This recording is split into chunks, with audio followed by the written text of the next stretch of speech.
Bangladesh cricket বোর্ডকে বড় শাস্তির মুখে দাঁড়াতে হবে।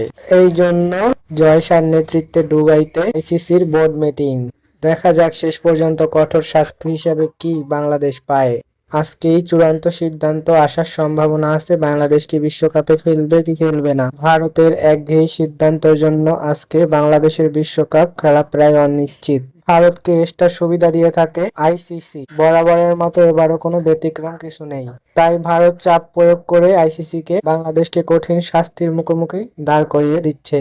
ভারত হয়তোবা জানে না বাংলাদেশি জনগণ শাস্তির ভয় পায় না, পেয়ে বিশ্বকাপে খেলবে এমন বাঙালি তারা না। বাংলাদেশ কারো পাও চেটে চলে না, বাংলাদেশ নিজের শক্তিমত্তা দিয়েই চলে। ভারতের মতো আইসিসির সুবিধা নিয়ে বাংলাদেশ জিতে না। যত বিশ্বকাপই হোক না কেন 50-50 কোনো চান্স থাকলে সেটা ইন্ডিয়ার পক্ষেই যাবে, সেটা ব্যাটিং হোক বা ফিল্ডিং হোক। এটা একটা ইন্ডিয়ার সব থেকে বড় অ্যাডভান্টেজ যেটা আইসিসি দিয়ে থাকে ইন্ডিয়াকে। দেখা যাক শেষ পর্যন্ত কি বাংলাদেশকে শ্রীলঙ্কায় ভেন্যু হিসাবে প্রস্তুত করে দিবে নাকি দিবে না আইসিসি, এটাই এখন দেখার বিষয়। চূড়ান্ত সিদ্ধান্ত হয়তোবা আজকেই আসবে। আইসিসি মনে করতেছে হয়তোবা বাঙালিদের ভয়ভীতি দেখিয়ে ভারতের মাটিতে এনে বিশ্বকাপ খেলানো যাবে, কিন্তু এটা কোনোদিনও সম্ভব না। ভারতে গিয়ে ভারতের মাঠে বিশ্বকাপ কখনো খেলবে না। ভারত নিরাপত্তা দেওয়ার জন্য যথেষ্ট না, ভারত একটা অনিরাপদ রাষ্ট্র। যদি নিরাপদ রাষ্ট্রই হতো তাহলে মুস্তাফিজকে বাদ দিয়ে আইপিএল সাজাতো না। মুস্তাফিজকে নিরাপত্তা দিতে পারে নাই, তারা কি করে বাংলাদেশ টিমকে নিরাপত্তা দিবে। দেখা যাক শেষ পর্যন্ত কি হয়।